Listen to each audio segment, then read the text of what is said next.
Quero falar sobre o tema, então, antes, afastados pelo pecado.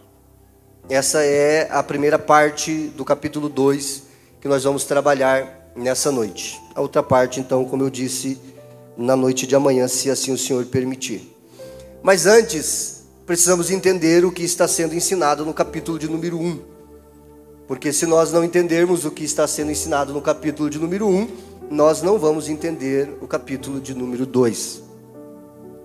E antes ainda, eu quero elogiar toda a liderança, todos vocês, os adolescentes, pela escolha do tema.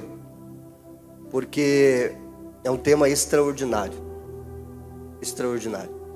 É exatamente o que a igreja precisa ouvir e precisa saber, precisa entender. O Evangelho de nosso Senhor e Salvador Jesus Cristo. Fiquei muito feliz quando recebi o tema. Então, no capítulo 1, Paulo descreve os bens espirituais que nós temos em Cristo. Se você olhar com atenção no capítulo 1, é isso que você vai encontrar. Paulo está descrevendo os bens que nós temos, os bens espirituais que nós temos em Cristo Jesus. Todos nós temos bens nesta vida. A sua casa, o seu carro, o seu dinheiro, as coisas que você gosta, que você trabalhou para conquistar. E muitas vezes nos apegamos a essas coisas. E essas coisas, elas são passageiras, elas vão ficar por aqui. Quando nós morrermos, ou Jesus arrebatar a sua igreja, nós não vamos levar nada. Quando falamos com jovens, quando falamos com adolescentes, é muito interessante pensar sobre isso, porque eu sou pai de adolescentes, eu sei como é que funciona. Nessa fase, a gente está com toda a energia, com todo o gás, E achamos, muitas vezes, que o nosso tesouro é a saúde, a aparência, a beleza. Na época de redes sociais, na verdade, de filtros e mais filtros e mais filtros. Às vezes eu tenho dificuldade de conversar com as pessoas na rua, quando elas me encontram. Elas dizem assim: oi pastor, tudo bem? Eu te sigo nas redes sociais. Eu sou aquela pessoa e tal. E eu, mas... Aí pelo nome eu até me aproximo de quem é a pessoa, mas pela aparência não dá. Aí até que eu vou descobrir depois, que é outra pessoa, Pessoalmente é uma coisa, nas redes sociais é outra, porque é muito filtro, A irmã tem 50 anos de idade, mas lá no perfil da rede social dela, ela está com aquela foto de 15 ainda. Você não vai conhecer nunca, Não tem como. Ou então tem tanto filtro, que você vai, puxa, mas não tem nada a ver com... Mas eu não vou falar isso, é claro, Mas tudo bem, Às vezes faz aquela cara de bobo, assim, Pai do Senhor, tal, faz de conta, e vida que segue. Então nós vivemos numa época em que a beleza, a aparência, o like, os cliques, os coraçãozinhos são tesouros, Principalmente para jovens, adolescentes, e a gente também que já passou dos 40, eu sou muito conectado com as redes sociais, e a gente deve usar, mas usar de maneira a glorificar o nome do Senhor. Pois bem, no capítulo 1, Paulo está falando sobre os bens espirituais que a igreja de Éfeso tinha e todos os cristãos têm quando entregam a sua vida a Cristo. Agora, nesse capítulo 2, ele chama a nossa atenção para a posição. Note a diferença, ele vai chamar a nossa atenção para a posição. No capítulo 1 ele fala dos nossos bens espirituais. No capítulo 2 ele vai falar da nossa posição espiritual, da nossa posição em Cristo, da posição espiritual que nós temos em Cristo. Então, ele vai explicar esse capítulo 2, ele vai desenvolver esse assunto, do versículo 1 até o 10, ele vai falar o que Deus fez pelos pecadores em geral, tanto judeus quanto gentios. Quem aqui não sabe o que é gentil? Levante a sua mão, sem problema nenhum, eu vou lhe explicar. Não sei o que é gentil, levante a mão. Amém, glória a Deus, todo mundo sabe. Então a igreja, os judeus, a Bíblia, ela divide a humanidade em dois grupos, judeus e gentios. Quem é judeu é descendente de Abraão, quem não é descendente de Abraão é gentil. São os outros povos, os povos que não são oriundos de Abraão. Então a Bíblia divide dessa forma. Do versículo 1 ao 10, nós vamos aprender o que Deus fez pelos pecadores em geral, tanto gentios quanto judeus. Como a igreja de Éfeso era uma igreja basicamente formada por gentios, pagãos, adoradores da deusa Diana, que se converteram a Cristo, então, do versículo 11 ao 22, Paulo vai explicar a obra que Deus realizou, o que Deus fez mais especificamente pelos gentios. Foi lido agora há pouco aqui, que nós somos aproximados do povo da aliança. Nós não éramos povo, e agora somos povo. Não éramos povo de Deus, e agora somos povo de Deus. Versículo 1 ao 10, o pecador que creu em Cristo, ele foi exaltado e assentado no trono com Cristo. Posso ouvir um amém? Se eu dissesse para você que você foi exaltado e assentado à direita do homem mais importante da cidade, ou da família mais importante do Rio Grande do Sul, ou da família mais importante da nossa nação, uma oportunidade de conversar com pessoas importantes, eu quero dizer para você que não chega aos pés dessa posição aqui que nós temos. Aquele que creu, ele foi exaltado com Cristo e ele está assentado. O pecador que creu em Cristo, ele foi exaltado e está assentado no trono com Cristo. Cristo nos representa no céu. Jesus está assentado à direita do Deus Todo-Poderoso. Existe um homem de carne e osso, em um corpo glorificado, é claro, nos representando à direita do Deus Pai. Jesus foi o primeiro homem a entrar no céu, 100% homem, 100% Deus, e ele nos representa. Amém, igreja? Versículos 11 a 22, judeus e gentios que creram foram reconciliados e edificados juntos para templo de Deus. Então a última parte que nós vamos trabalhar amanhã, nós vamos entender como é que Deus uniu gentio e judeu, e somos formados, edificados, tijolinho por tijolinho, formando um templo de louvor e adoração a Deus. Nós fomos tirados do cemitério do pecado e colocados no trono, à direita de Deus. O mundo é um grande cemitério espiritual, de pessoas vivas fisicamente, mas mortas espiritualmente, como nós também éramos outrora. Muito bem, dito isso, eu quero falar com vocês sobre 4 obras que nós podemos aprender aqui nesses 10 primeiros versículos. 4 obras que foram realizadas. A primeira obra vai aparecer para você, você vai acompanhar comigo. A obra do pecado contra nós. Porque nós precisamos de salvação. Você não consegue vender nada sem você despertar no seu cliente o senso de necessidade. Se você for vender um copo como esse, e a pessoa não entender como esse copo pode mudar a vida dela, ela vai comprar? Não.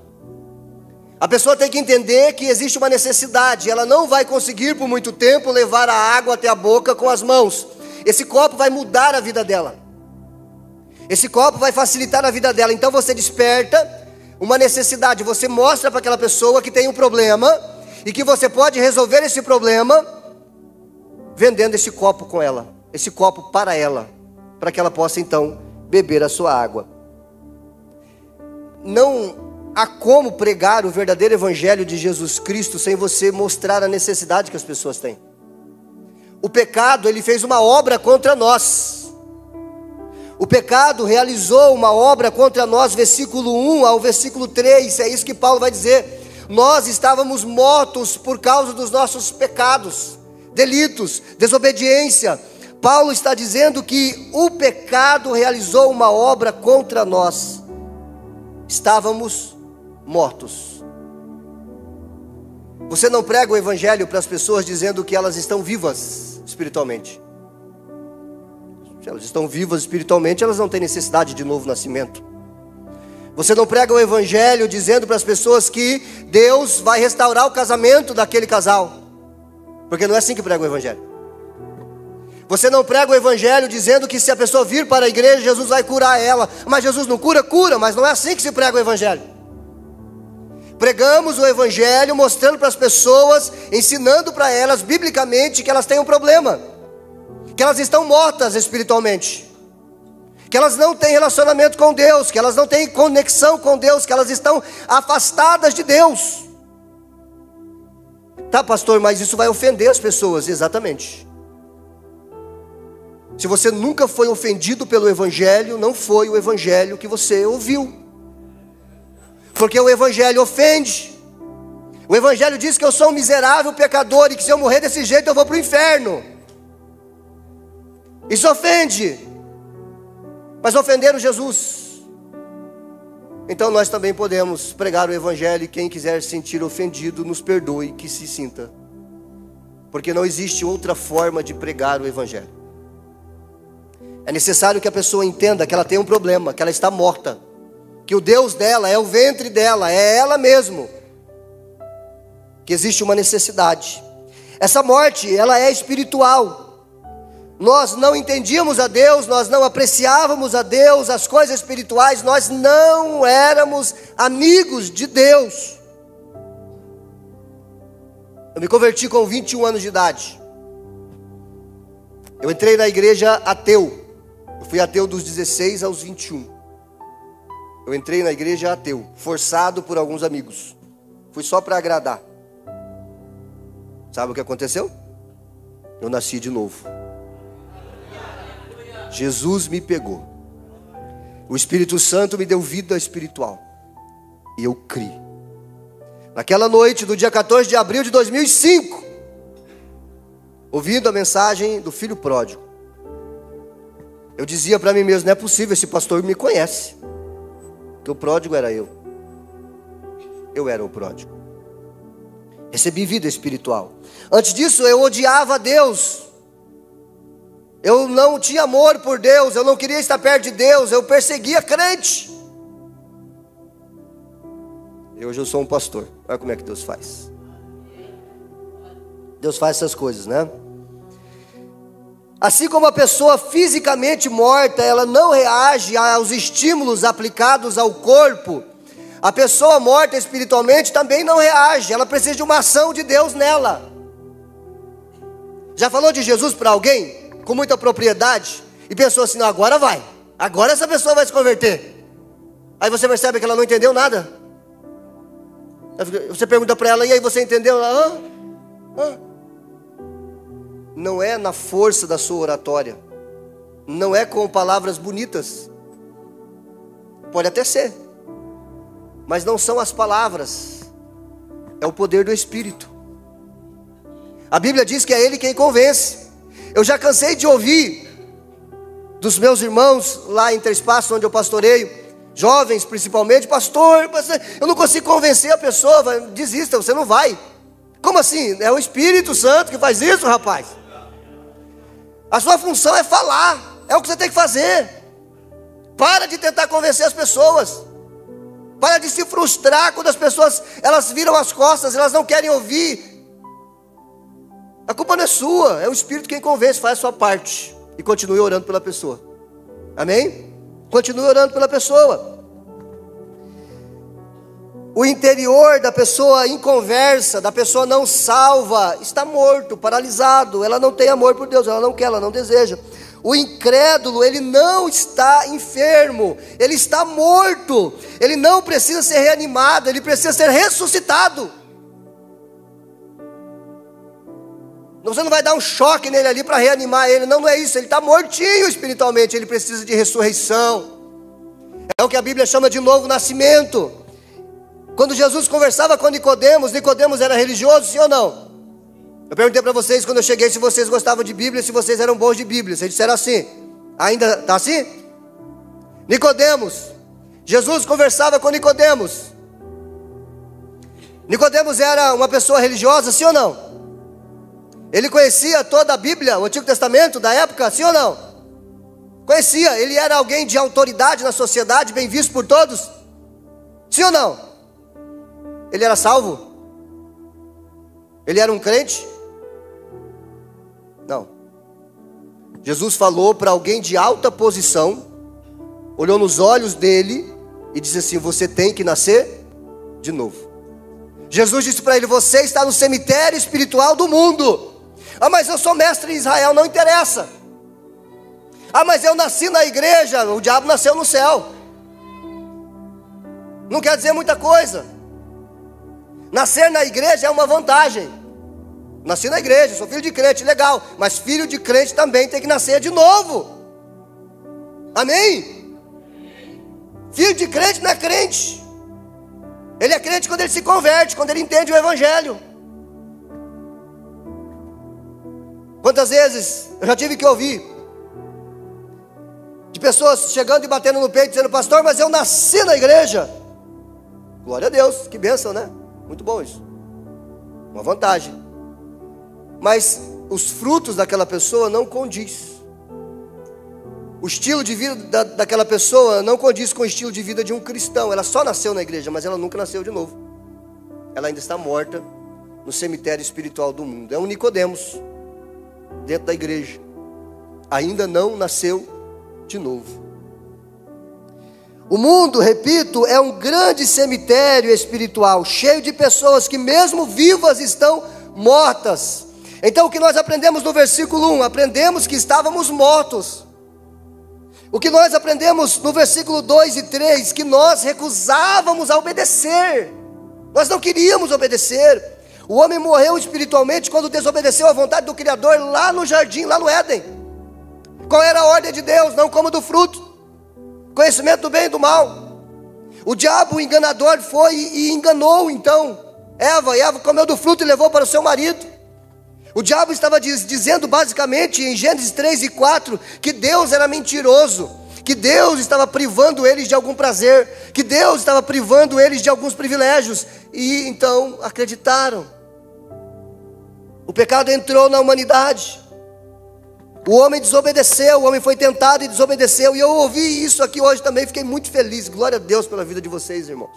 Glória a Deus pela vida dos jovens.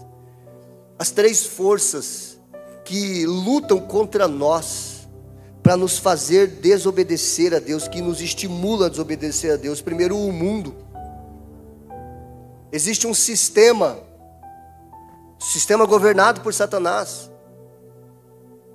O texto aqui diz, em Efésios 2, que essas pessoas que se recusam a obedecer, elas são controladas, dominadas pelo príncipe deste mundo, o espírito que agora opera nos filhos da desobediência. Então existe um sistema maligno no mundo. Jesus disse: não se assustem quando o mundo odiar vocês, porque ele me odiou primeiro. O mundo não amou Jesus. O mundo não ama Jesus. O mundo não ama a igreja.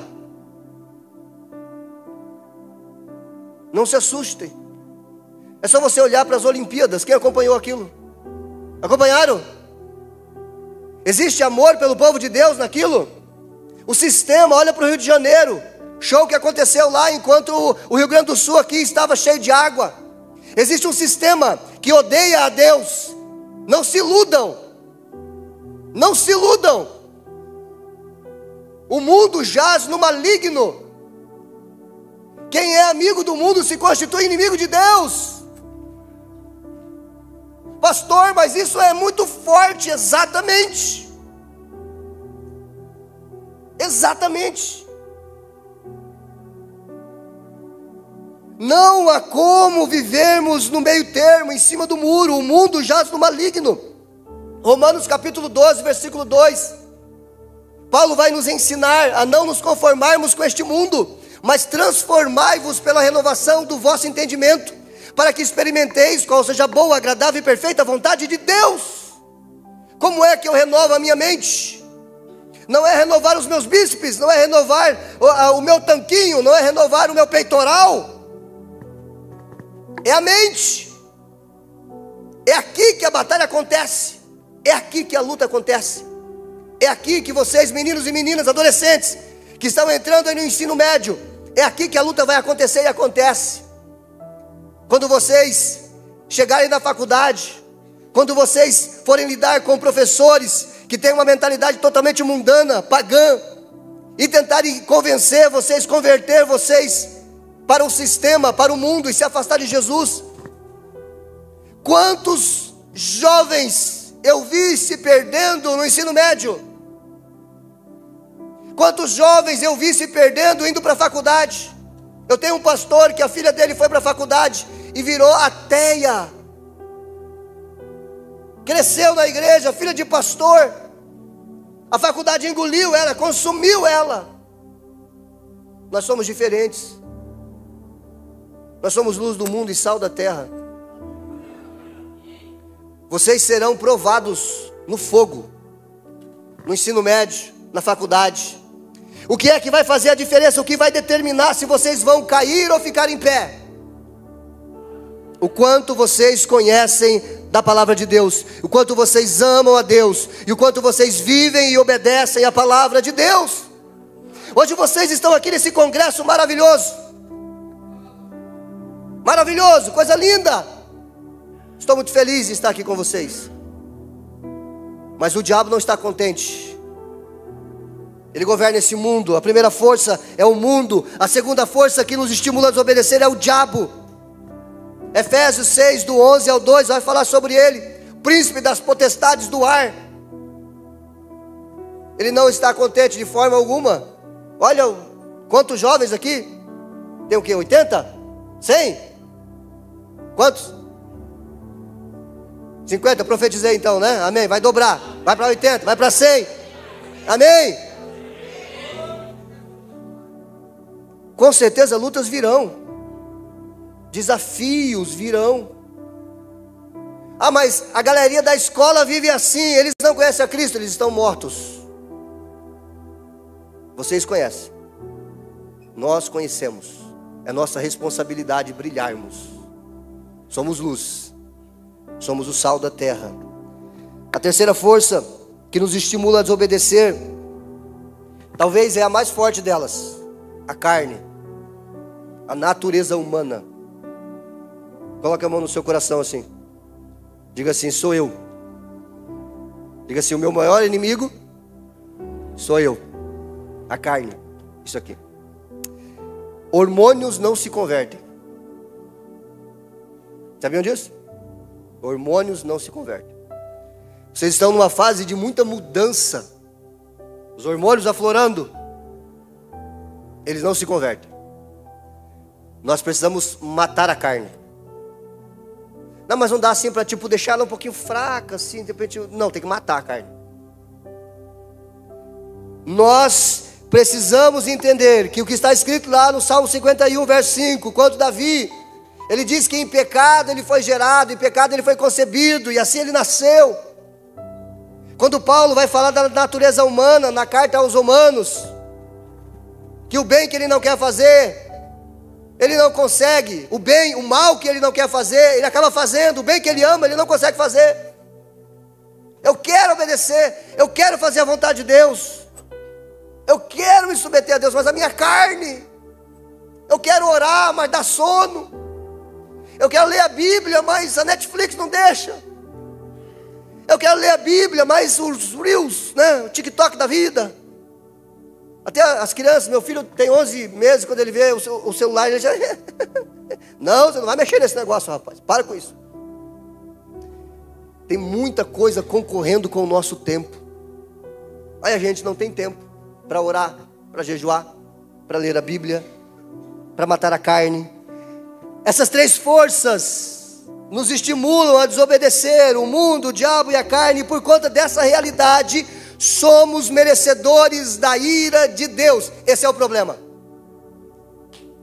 Esse é o problema. As pessoas precisam entender o problema.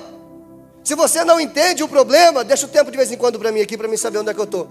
Se as pessoas não entendem o problema, elas não vão querer a solução.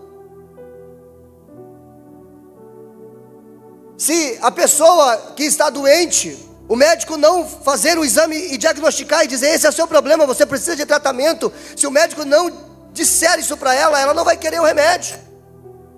Então esse é o problema. Nós somos merecedores da ira de Deus.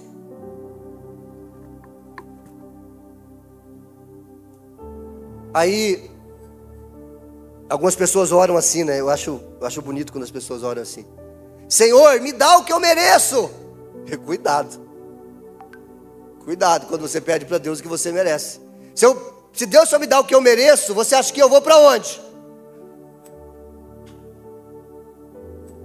Para o inferno, porque é o que nós merecemos.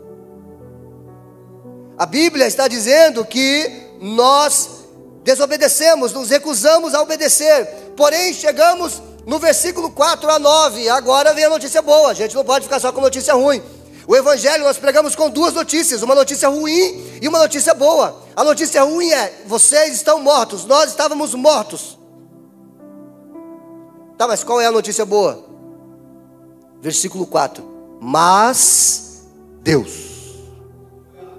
Agora nós chegamos no ponto 2. A primeira obra é a obra do pecado contra nós. Agora, a obra de Deus por nós. Deus fez algo por nós, mas Deus, que é rico em misericórdia e nos amou, foi Deus. A iniciativa foi dele. As únicas coisas que o homem fez em relação à sua salvação foi cair em pecado. Lá no jardim, nós pecamos em Adão. As únicas duas coisas que o homem fez em relação à sua salvação foi cair em pecado, foi desobedecer. A segunda coisa foi pregar Jesus no madeiro. Fomos nós. Foram os meus pecados. Foram os nossos pecados. Nós pregamos o Messias no madeiro. Não havia nada que nós pudéssemos fazer para sermos salvos. Nada. Mas Deus. Eu vou repetir: mas Deus, que é rico em misericórdia. A iniciativa é dele. Jonas 2:9 diz que a salvação pertence a Deus. A iniciativa é de Deus, foi ele quem desejou nos salvar. Verso 4 diz que ele nos amou. 1 João capítulo 4 versículo 8 diz que Deus é amor. A natureza de Deus é amor. Eu não merecia. É um privilégio para mim estar aqui. É um privilégio para nós estarmos aqui. Ele nos amou, a iniciativa é dele. Em relação ao pecador, o amor de Deus se transforma em graça e misericórdia. Graça e misericórdia, como é que nós entendemos isso? Em sua misericórdia, ele deixa de nos dar aquilo que nós merecemos. Isso é misericórdia. Deus diz assim: não vou dar para vocês o que vocês merecem. O que nós merecemos? O castigo. Quem aqui é pai e tem que fustigar a criança de vez em quando, né? Com a varinha. Aí nem sempre a gente dá o castigo, né? Às vezes nós temos misericórdia. Dizemos assim: não vou dar o que você merece. Isso é misericórdia. Você merecia uma varadinha. Isso é misericórdia. Não vou dar a varadinha. A misericórdia de Deus, na misericórdia de Deus, ele deixa de nos dar aquilo que nós merecemos, que é o castigo. Em sua graça, ele nos dá a sua salvação, aquilo que a gente não merece. Isso é graça. Isso é presente de Deus. Versículo 5 diz que ele nos vivificou. Ele nos tirou da sepultura espiritual. Como ele tirou Lázaro da sepultura física, ele nos tirou do cemitério da morte espiritual. Versículo 6 diz que ele nos exaltou. Quando Jesus foi exaltado, sentado à direita de Deus, nós estamos com ele, fomos exaltados. Verso 7 a 9 diz que tudo isso foi pela graça. Pela graça sois salvos, mediante a fé. Isso não vem de vocês, é um dom de Deus. Não é uma recompensa pela prática de boas obras. Isso é graça. Ele nos amou. Tudo isso, ele nos amou, nos vivificou, nos exaltou. Tudo isso pela graça, pelo seu infinito amor. A terceira obra que está acontecendo aqui, a obra de Deus em nós. Deus fez uma obra por nós. Olha a diferença. Ele fez uma obra por nós e agora ele está fazendo uma obra em nós. Versículo 10. Versículo 10, a parte A do versículo 10. A palavra que está no original para obra-prima, que aparece aqui na minha Bíblia, na NVT. A palavra no grego para obra-prima é poema. Em outras Bíblias aparece feitura, feitura de suas mãos, ou obra-prima. A palavra no grego é poema. É a mesma palavra que chega no português como poema. Paulo está dizendo que nós somos obra-prima de Deus. Nós somos o poema de Deus. Olha que coisa linda. Nós saímos do cemitério espiritual do mundo. Nós estamos assentados à direita do Deus Todo-Poderoso. E Ele está dizendo, através de Paulo, que nós somos poema. Nós somos poema. Nós somos feitura. Nós somos obra-prima das mãos de Deus. Cada um de nós que cremos em Jesus. Amém, irmãos? Deus está fazendo uma obra em nós. Deus opera em nós, através do Espírito Santo. Filipenses 1:6, Paulo vai dizer que aquele que começou a boa obra em nós, diz que ele começou, ele é fiel e justo para concluí-la até o dia da volta de Jesus. Diga assim: eu estou em obras. Isso é maravilhoso. Deus está realizando uma obra em nós. Ele realizou uma obra por nós, está realizando uma obra em nós. E para concluir, versículo 10, a parte B: Deus opera por meio de nós.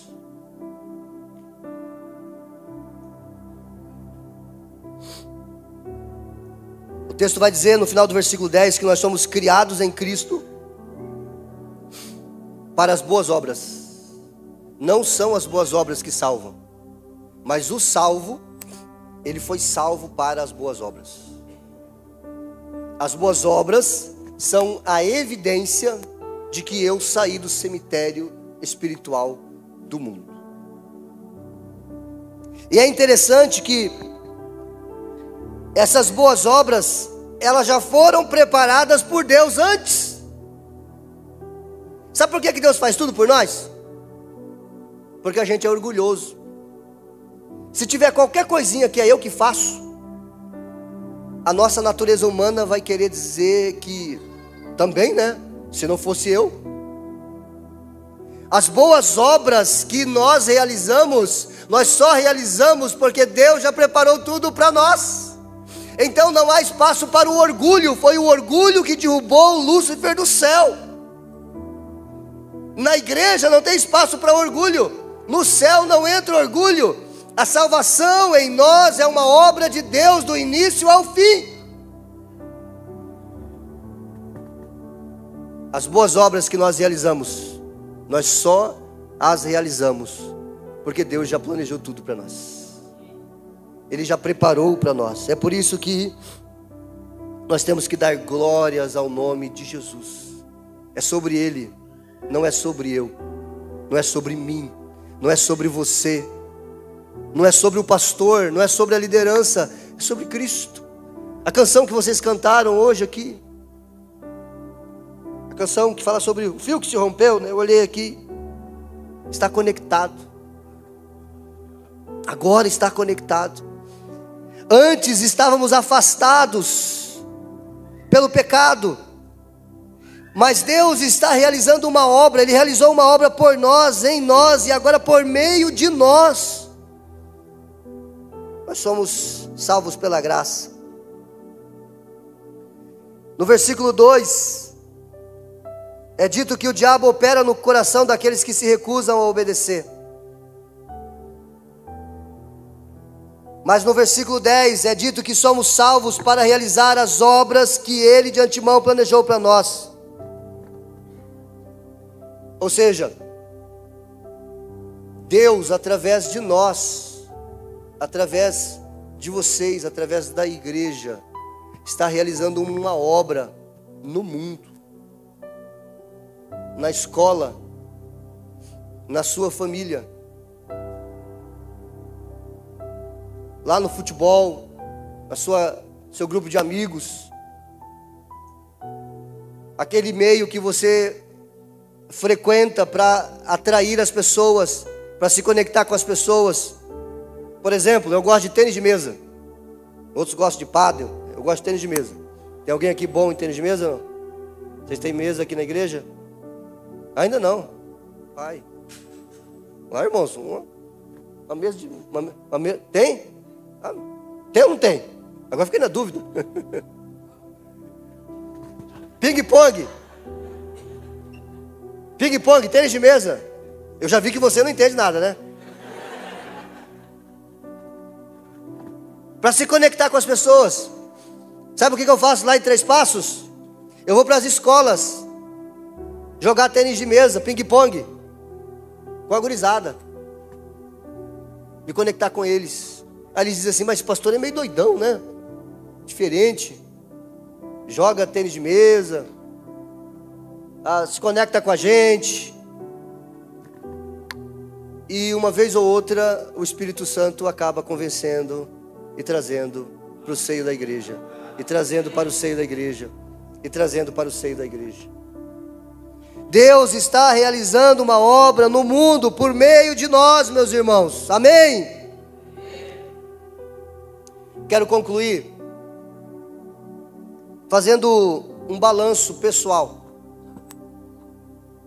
O diabo fez uma obra, o pecado fez uma obra em nós, nos afastou de Deus. Deus fez uma obra por nós, está fazendo uma obra em nós, está fazendo uma obra através de nós, por meio de nós, no mundo. Por isso somos sal da terra e luz do mundo. A questão é, estávamos afastados pelo pecado, mas Ele nos amou e se entregou por nós na cruz. Isso já aconteceu, a questão agora é onde você está. Você está em Cristo? Ou você ainda está no cemitério espiritual do mundo? Agora é a hora da gente fazer uma avaliação. Onde eu estou?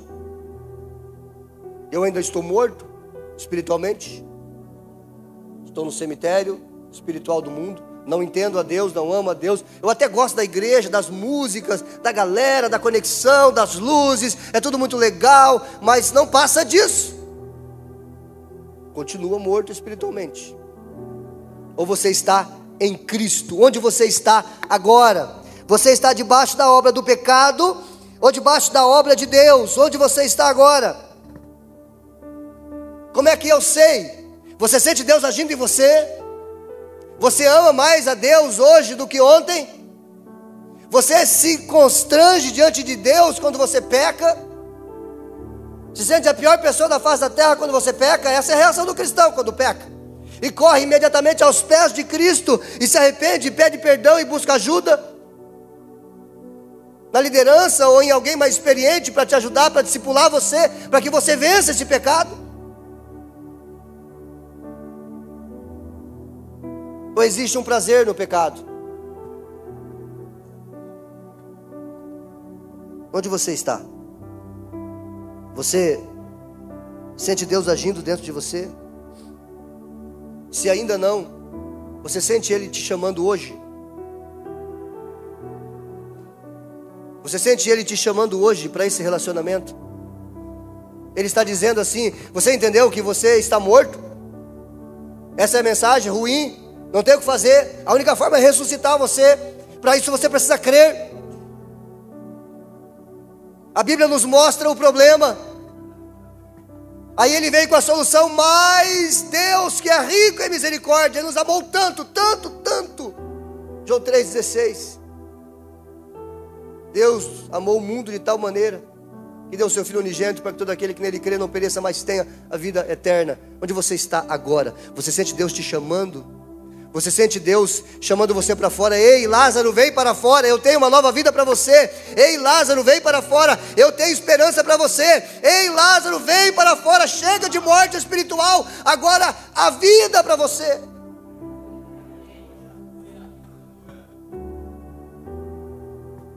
Tem alguém aqui nessa noite que, ouvindo essa mensagem, se sente chamado? Eu quero. Ou alguém, mesmo aqui dos adolescentes, não significa que porque vocês estão aqui de uniforme, que todos vocês já nasceram de novo. Credo, pastor, começa sim, uma questão de estatística. Nem sempre, lá na igreja, nós realizamos batismo de 3 em 3 meses. Todo mundo que a gente batiza, a gente tem certeza que é salvo? Não. Tem gente que vai pela emoção. Tem gente que participa de um grupo pela emoção. Vocês ouviram a palavra. E vocês vêm ouvindo a palavra. Vocês são muito bem ensinados, eu sei. Existe aqui no meio de vocês alguém que ainda não tem certeza desse chamado de Deus, de ter nascido de novo. Eu tenho dúvidas, pastor. É hora de você então romper com isso e se prostrar aos pés da cruz e se entregar totalmente. Fique em pé, por favor, a igreja.